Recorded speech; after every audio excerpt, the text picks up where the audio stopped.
Oh, hi. Welcome to Aquata Zoo, where we like to nerd out over all things zoo and aquarium related. I'm l.semple, and today I'd like to talk to you a little bit about accountability and how that works. This could be a complicated issue. There are a bajillion reasons that somebody might not be able to, say, finish their work on time or meet all the expectations they've been given. Blah, blah, blah. There's lots of things at play here. And so I just wanted to have a talk about accountability today so that we can kind of clarify how it works or maybe how it should work. We can all probably think of instances where it was not working and why that was.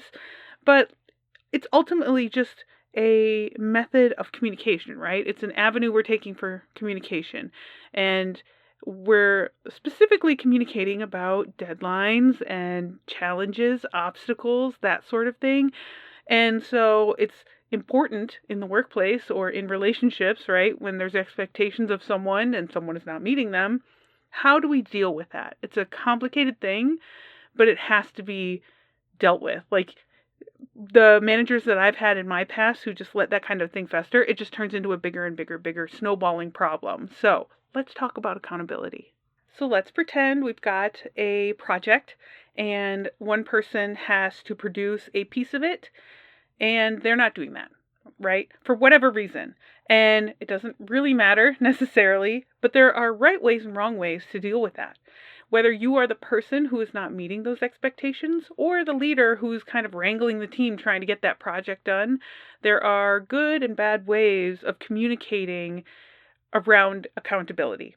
So if you are the person who is having the troubles, who is not able to meet that deadline, you've got to tell somebody up front early. And I know it's hard because it feels like you're admitting that you can't do it or you're having trouble and you don't want to seem like you need help or something like that. It might feel like it's a weakness, And I know none of us like to feel that way, but hopefully you're in a healthy kind of culture or a healthy team where instead of jumping on each other for not being able to do something or having trouble with something, that people help each other out, right? That's what we're aiming for, but it kind of starts with all of us, right? It has to start somewhere. Might as well start here. And if you find that you are trying to communicate the issues that you're having, the challenges that you're facing, whether it's at work or not, if you start there and you find that you're being jumped on or made fun of or, it's just kind of a toxic response, then you know that maybe this place is not for you, right? Nobody wants to be in a work environment like that. You want to be able to, that's part of being a team, depending on each other a little bit every once in a while, and you are not any weaker for not being able to meet a deadline or meet an expectation on time as you were told to, right? Just understand that you have to communicate these things. So, in our example, if somebody's got a piece of the project that they're not able to finish or, work on their portion of, right? Then they really need to communicate that to their teammates, perhaps to their supervisor.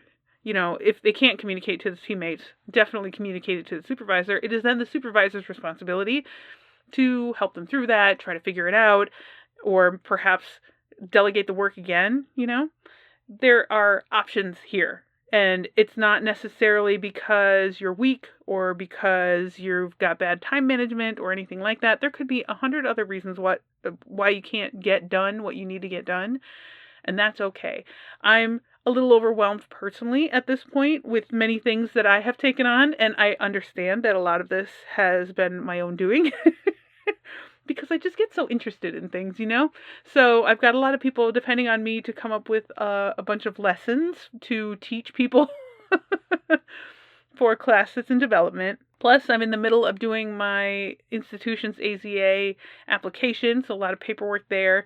We also are trying to make sure that our facility is ready for our AZA inspection, so that's like another layer. Plus, I'm trying to do my dissertation on my own time. So it's just a lot, and there comes a point in the day sometimes where my brain can't anymore.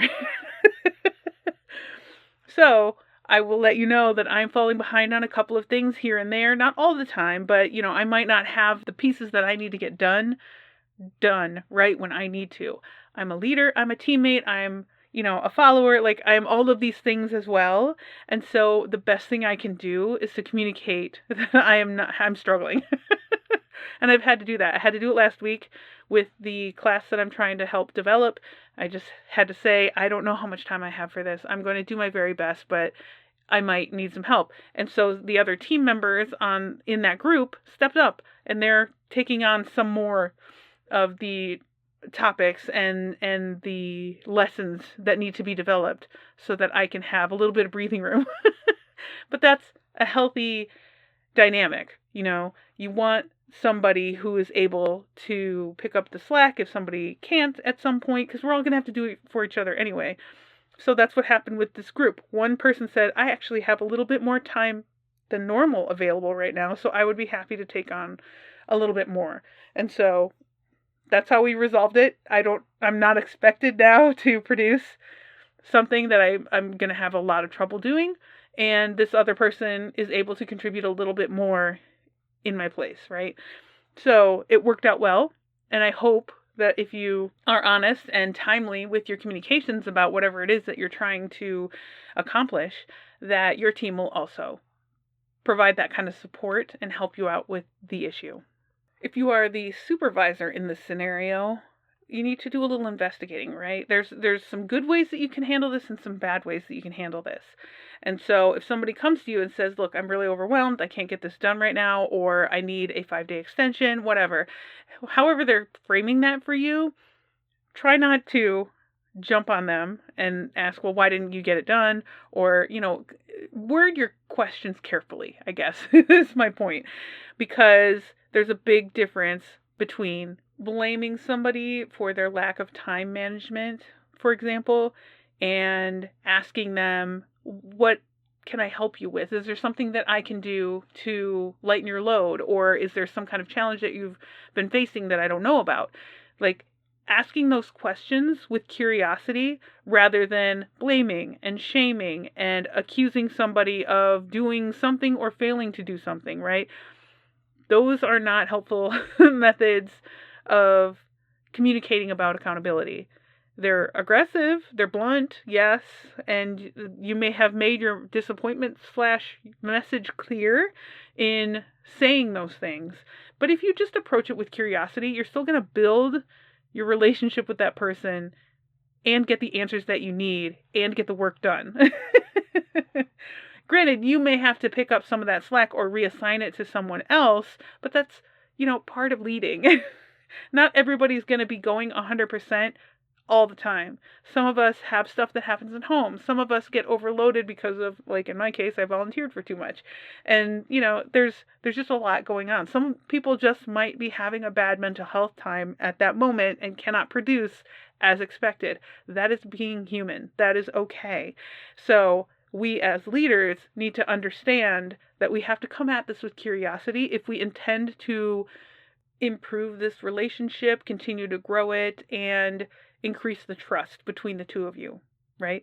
So make sure that when you're asking questions about accountability, if you're the leader, to ask those questions from a place of curiosity. Ask open-ended questions, not just, you going to be able to get that done on time? Yes, no. More like, what challenges are you facing? Is there something that I can do to help?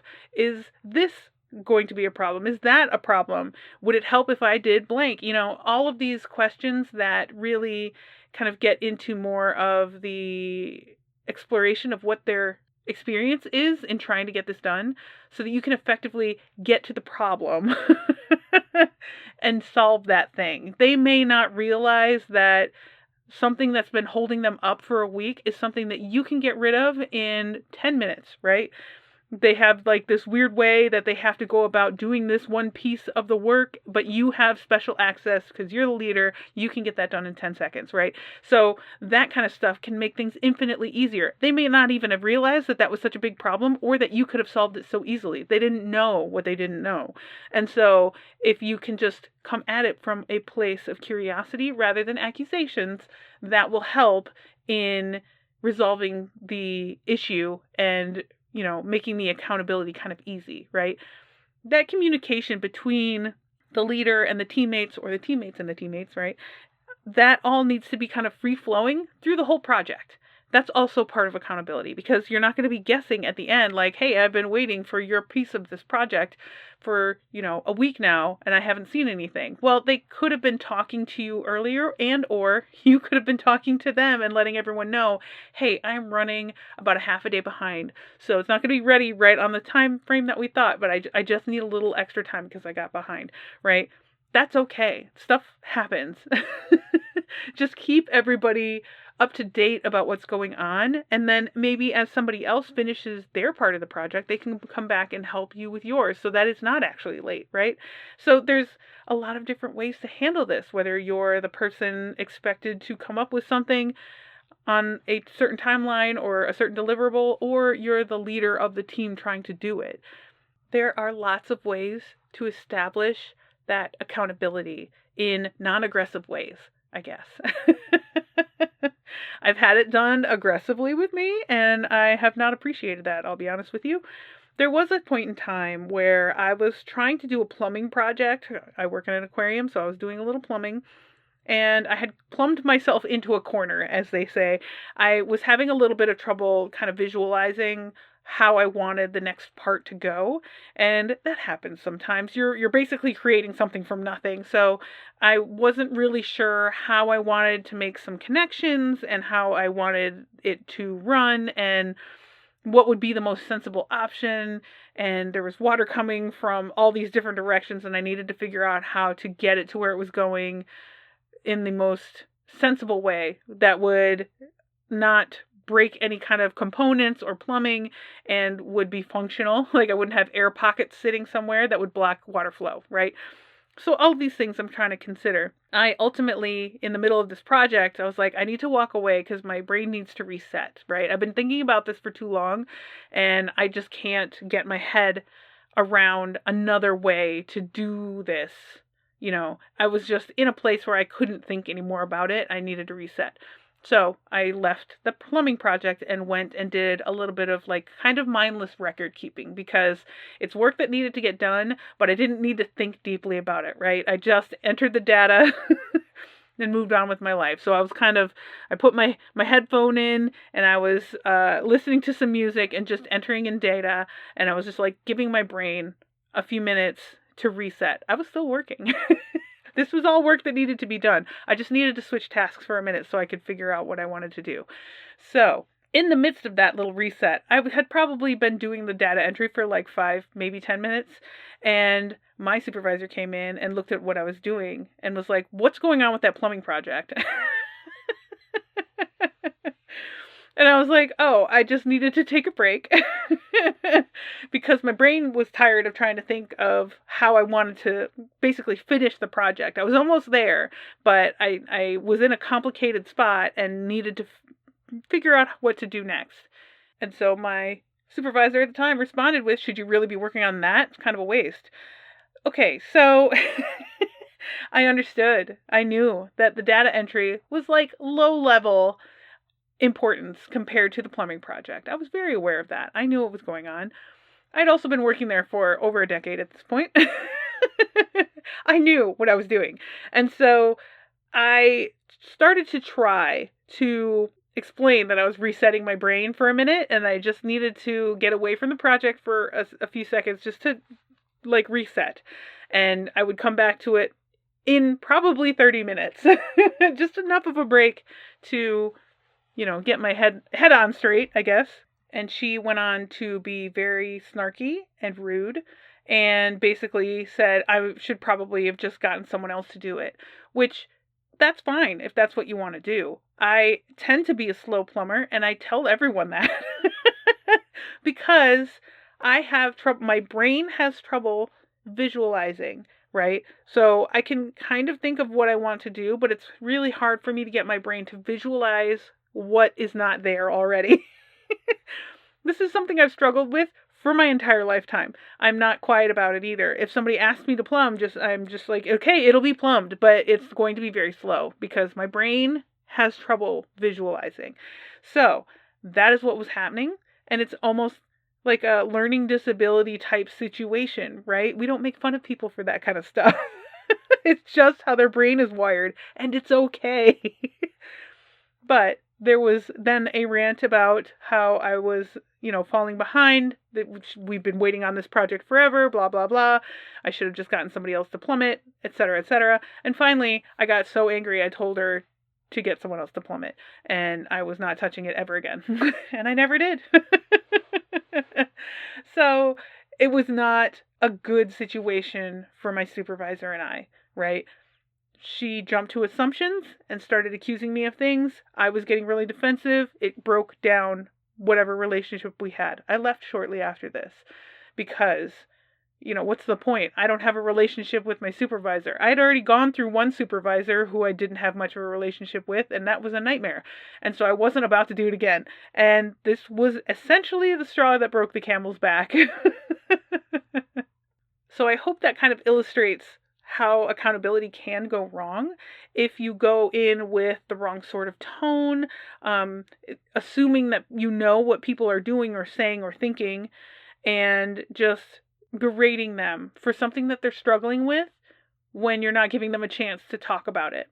It will break the relationship. You will not get that back again, most likely. Because if you're going to make that sort of mistake up front and be completely unaware of how you're impacting the other person, then you're probably not going to be aware enough to know that you need to apologize and you need to fix that relationship. This person and I were once upon a time friends, and so it was really painful to have that happen where our relationship broke to the point that I never spoke to her again after I left that facility, even though we had been friends and closely tied at work for many years. So that is really unfortunate, and I still miss that friendship, but, we all move on. It's literally a deal breaker and relationship breaker if you handle accountability poorly. So be very careful with how you handle that on either side of that, whether you're the person that's the supervisor or the team leader, or if you are just a contributor to the project, right? Either way, if you're not communicating openly about what's going on and remaining accountable for everything, like that can really damage your relationships, and it could damage your reputation at work. And that is unfortunate too. So how do we fix this? Like I said, keep the communication coming, right? So in our meetings, we talk about what's going on and where we're at. And so we kind of make it an open forum for everybody to voice their concerns. If I'm the leader and I'm concerned that we're not going to hit this deadline on time, I say that and get updates or input from the people that are on the team that are expected to come up with that work, right? To give people the opportunity to voice the things that are concerning them or hampering them, or just talking about it in the open, you get an idea for where everyone's at. And so, just bringing this up in a meeting, hey, we've got this project coming up. How's everything going with that? Is there anybody who needs anything from me? Can I help at all? Where would I be the most helpful? I've done this before. Would that be of help or not? Don't automatically inject yourself into it. If you do that sort of thing, then you kind of come across as a micromanager, and that's probably not ideal either. Yes, you probably got into your position now because you knew how to do the work that those folks are doing a step below you, right? And so injecting yourself into their work because you know how to do it better, faster, whatever, is something that makes it seem like you can't let go of the job, and that you maybe don't know how to do your own job, so therefore you're doing the job that you used to know. And sure, that's easier, but you have a new position, you have new responsibilities, and you need to take care of those. You can't do both, because that just kind of breaks the whole team down. They're not doing what they're supposed to do, you're not doing what you're supposed to do. You as the supervisor are not doing all of your duties well, but you're doing their job well, but they need to do their job well. Anyway, so it automatically injecting yourself into the project can come across as micromanaging, so be aware of that. However, if somebody's really struggling with something and you see an opportunity to get involved and show them and teach them how to do the thing so that they can kind of gain some confidence, that might be an appropriate use of your time and energy. And if you're part of the team producing that work as well, be open about what's happening, the challenges that you're facing, the issues that you're having, maybe the fact that you might be overwhelmed, that's okay. You got to say it, because otherwise there are going to be expectations on you that you know you're not going to be able to meet, and it's just going to feel awful, and the whole team kind of suffers for that. Instead of having somebody who might not have as much on their plate come and help you out, then they're just kind of finishing their stuff and like staring at you and wondering why you're not done with your stuff yet. And they're all expecting you to pull your weight and do your part, and you're not able to do it, but you haven't said anything. So no one's psychic here. Please do not expect anyone to read your mind or read that you're having a hard time. I have been so guilty of that in the past. I had to teach myself not to do that, but I would just sit there and suffer and expect that people would see that I'm having a really hard time, and they just don't, because I'm not communicating that. It's my fault that I'm suffering and expecting them to do something about it, but I haven't said anything or brought their attention to it. They have no reason to suspect that I need help, right? That's a me problem. So if you do that same kind of thing, be aware and just ask for the help that you need. In the end, no one wants to be surprised, right? There are people out there who like surprises. I'm not one of them. I don't like surprises. So when I'm thinking about this sort of thing, we're going through a project and we're doing all the stuff and nobody's saying that they're having any issues, but also no one's producing anything, that comes as a surprise to me, and I don't like it. Because I just want people to use their words and face the problem and just be open and okay with the fact that you can communicate that this is not a realistic deadline. They might not know, and that's another issue. That's totally fine. Like, I have and am currently been involved with projects where we have a kind of vague timeline that seems a little too ambitious, but you never know. Like, we might be able to get there, so I'll try. But as time goes on and you notice that you're not able to keep up as well, you have to be responsible enough to let someone know. Whether it's the team lead or the project manager or another member of the team, or hopefully all of the members of the team, so that nobody's mad at the end because you didn't speak up, and therefore everyone's surprised you're not done because everybody else is done, right? And now you've been holding up the progress, and now that's a surprise, and it doesn't come across very well, right? I said I didn't like surprises, therefore I don't like being surprised at the end of a project when my stuff's done but a bunch of other people are not done, right? We were all aiming for this goal. Just say something so we're not surprised at the end. Perhaps that's a personal preference, but I know that I have waited too long to say something, and I still struggle with that to this day. And I have to remind myself that this is a team effort, and the team's trying to help. We're trying to produce things together, and I have to say something or else no one's going to know. Especially if you're working in an online environment where you're not like communicating, chit-chatty kind of stuff and like interacting regularly in the hallway and passing each other and whatever.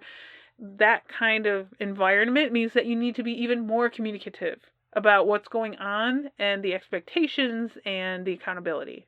So how do we get this done? It kind of depends on the way that your project is running, what kind of work you're producing, and that sort of thing. In zoos and aquariums, we often use just like boards, like a whiteboard or something like that, to like publicly display what the situation is.